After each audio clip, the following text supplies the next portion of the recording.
함께 만드는 언론 미디어 협동조합 여기는 국민TV 함께 만드는 언론 미디어 협동조합 여기는 국민TV.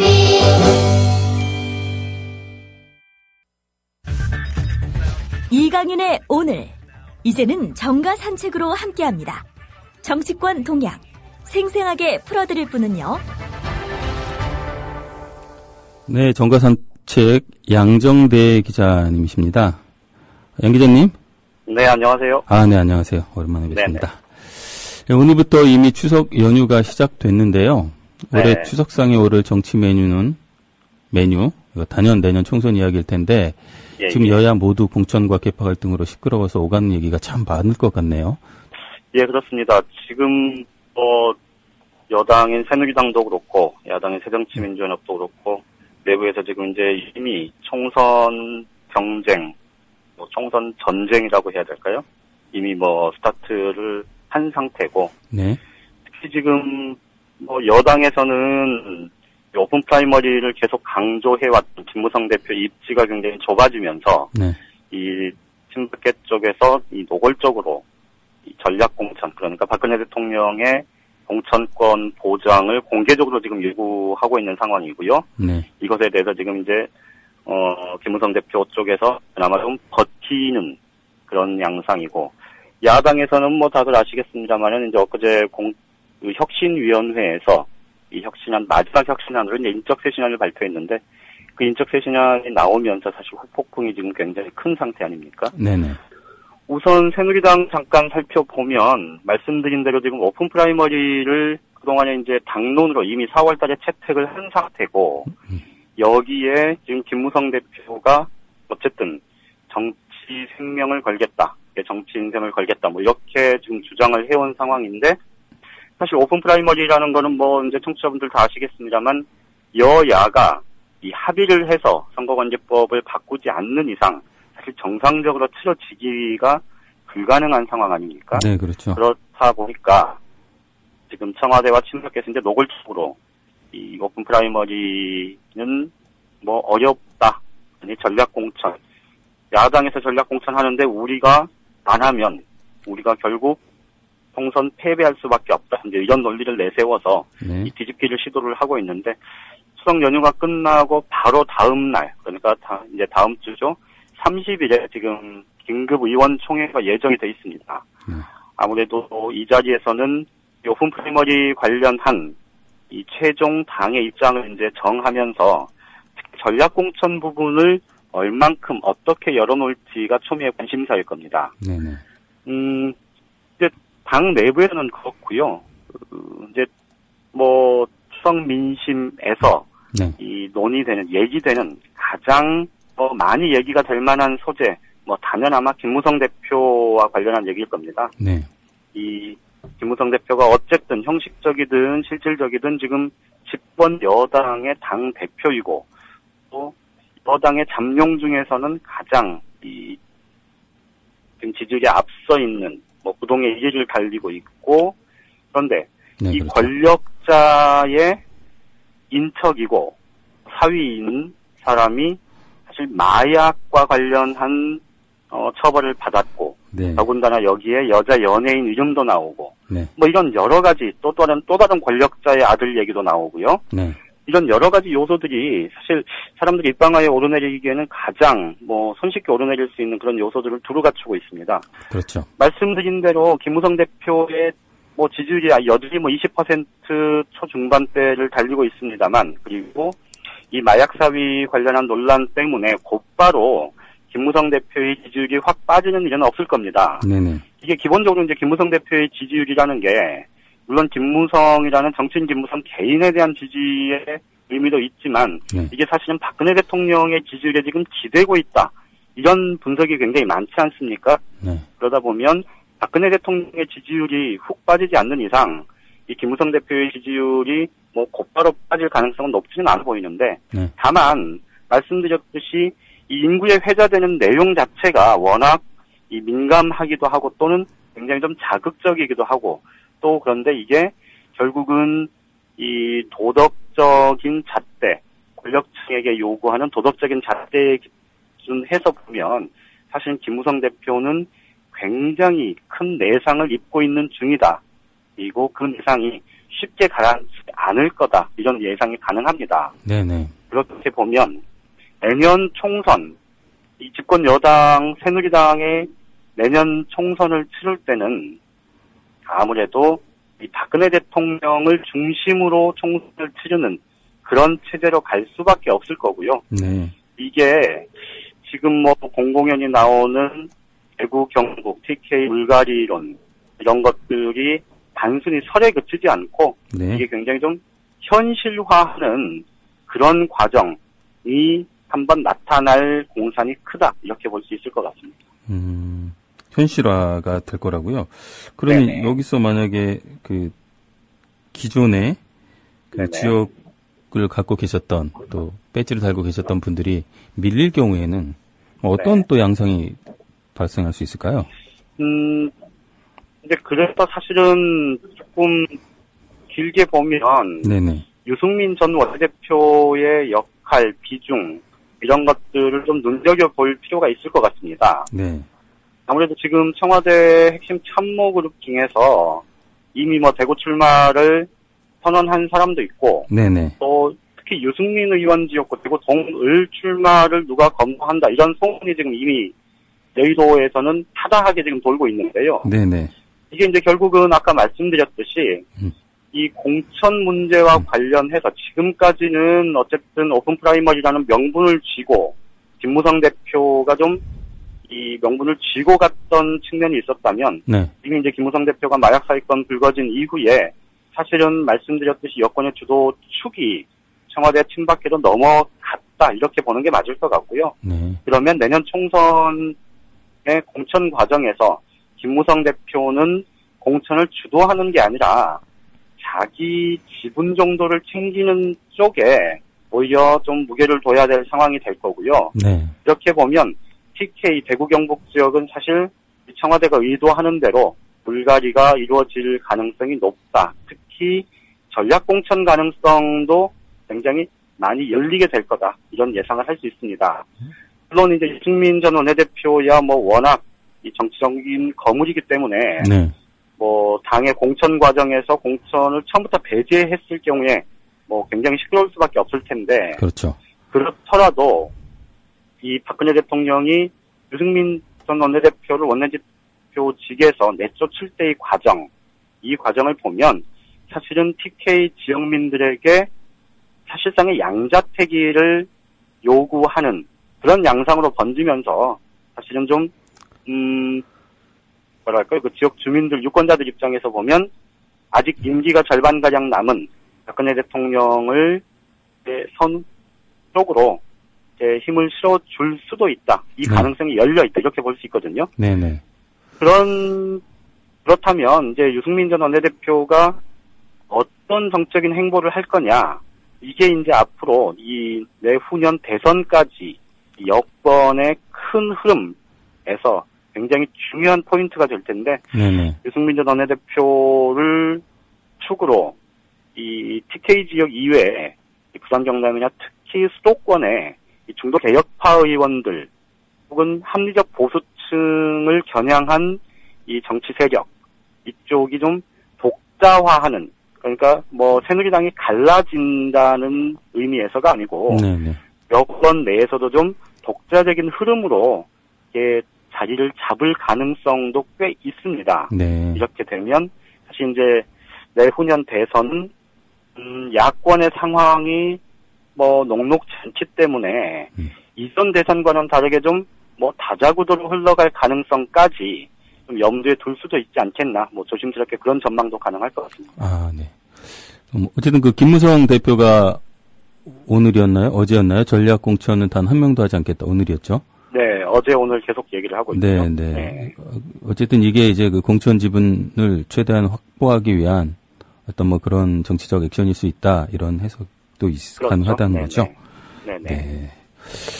그래요. 오늘 뭐 그래서 그런가요? 김무성 대표가 박 대통령 환송 자리에도 가지 않았다. 뭐 이런 얘기도 있던데요?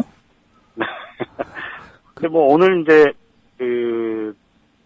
유엔 총회 참석은 네네. 사실 뭐 아주 큰 정치적인 행사라기보다 좀 뭐 오히려 보면 좀 뭐 나름 그러니까 유엔 총회에 이제 참석하는 각국의 정상들과 이 교분을 갖는 좀 상징적인 자리 아닙니까? 네네. 그런 만큼 뭐 당 대표가 여당의 대표가 뭐 나가는 경우는 뭐 원래 별로 없었고. 네네. 지난번에 이제 그 한미 정상회담을 박근혜 대통령의 이제 중남미 순방 때는. 네네. 그때 이제 이완구 전 총리권이라는 굉장히 좀 여권 입장에 큰 악재가 있었기 때문에. 네네. 김무성 대표하고 사전에. 네. 의견조를 하고 나간 그런 모양새를 취했었는데요. 네. 뭐 오늘 김무성 대표가 그 자리에 나가지 않았다고 했으면 그것 자체가 이상할 건 없을 것 같고. 뭐 자연스러운 일이다. 다만, 네. 말씀드렸듯이 지금 여권의 이 총선 공천과 관련해서 그동안에 말씀드렸듯이 이 김무성 대표가 주도권을 잡고 명분을 잡고 가던 양상은 이미 아니다. 이런 점은 좀 분명하게 보고 상황을 좀 보시면 네. 뭐 훨씬 상황 이해가 좀 빠르지 않을까 싶습니다. 그러면 이거 제가 궁금해서 드리는 질문인데 네네. 지금 이런 이제 김무성 대표가 이제 소위 말하는 이제 이니셔티브를 쥐고 있다가 약간 이제 빼앗기는 형국이 네네. 됐는데 사실은 또 내년 총선이 진행이 되고 나면 그 이후에 이제 박근혜 대통령 임기가 1년 반 정도 사실상 남게 되는 그렇죠. 거잖아요. 네네네. 그렇게 되면 이제 뭐 살아있는 권력이라고 할지라도 사실상 이제 미래 권력을 중심으로 다시 이제 구심력이 생기기 마련일 텐데 네네. 그런 것까지 고려해서 어떤 뭐 좀 그런 거 고려한 어떤 총선의 그림이 좀 나올 수 있지는 않을까요?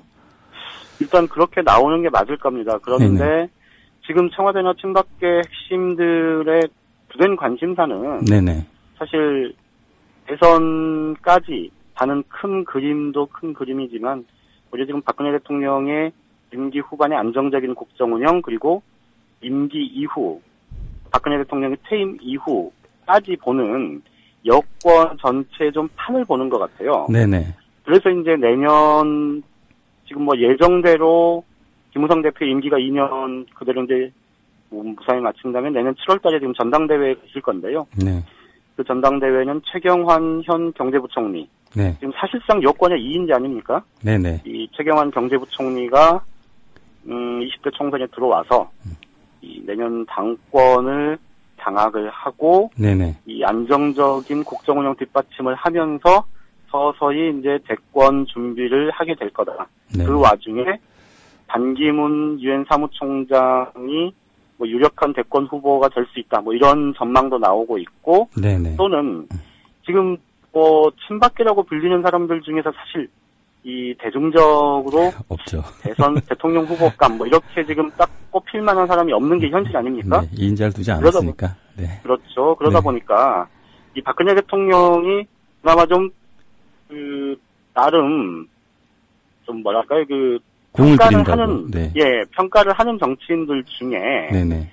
내년 총선을 거쳐서 들어올 수 있는 사람으로 꼽히는 사람이 지금 오세훈 전 서울시장 네네. 그리고 지금 지방자치단체에 나가 있는 사람 중에서는 남경필 지사 네. 이 정도가 지금 정치권에서 뭐 함합형 얘기가 나오고는 있습니다. 네네.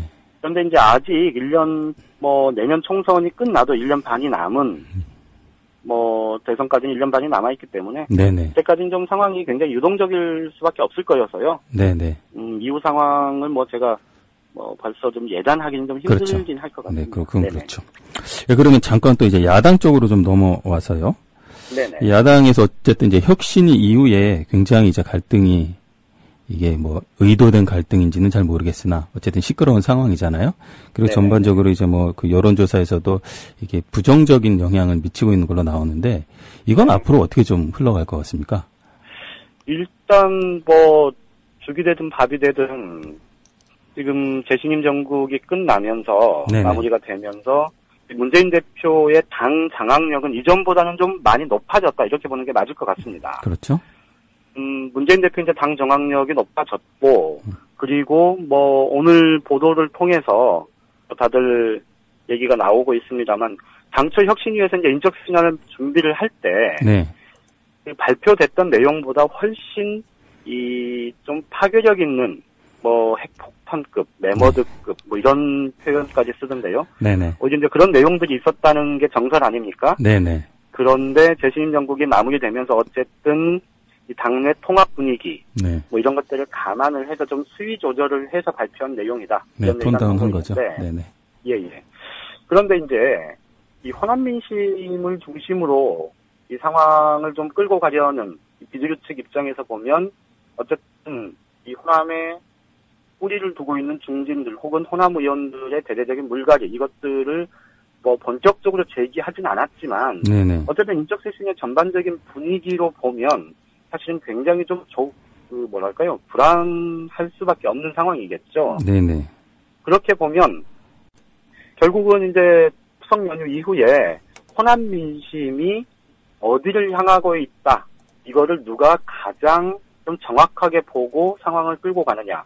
또 그 호남 민심이 누가 가장 좀 부합하게 앞으로의 비전을 제시하느냐. 이 차이가 있을 겁니다. 네. 여기서 지금 현재 호남의 지역구를 두고 있는 다수의 의원들은 사실 인적 쇄신에 대해서 좀 거부감 비슷하게 비판적으로 접근할 수밖에 없을 텐데 그런 흐름들을 이 문재인 대표가 얼만큼 쌓아내면서도 또 원칙을 지키면서 단호하게 나갈 수 있느냐, 네. 얼만큼의 정치력을 보여줄 수 있느냐가 관건일 것 같습니다. 네. 지금 상황에서 보면 사실 손정배 의원의 신당 흐름 네. 이것이 새정치민주연합 전체를 뒤흔들 정도로 그렇게 파괴력 있게 진행되기는 좀 쉽지는 않다. 네. 이렇게 보는 게 맞지 않을까 싶습니다. 네, 그렇죠. 정말로 마지막 질문 한 가지만 더 드리겠습니다. 네. 이 86세대들도 있잖아요, 사실 이번에. 네네네. 이게 처음부터 이제 사지로 좀 나가야 된다라는 이야기들도 있었고, 이 86세대들을 어떻게 할 것이냐에 대한 고민이 사실 야권 내에 있잖아요. 네네. 이거는 좀 어떻게 될까요? 내진 좀 의견을 좀 한번 풀어주시는 것도 좋을 것 같고요.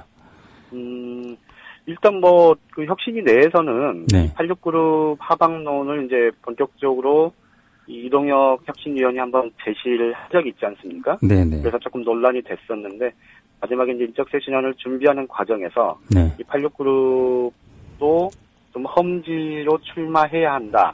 이런 요구들을 담을 거냐 말 거냐를 가지고 내부에서는 굉장히 격론이 있었다고 합니다. 네네.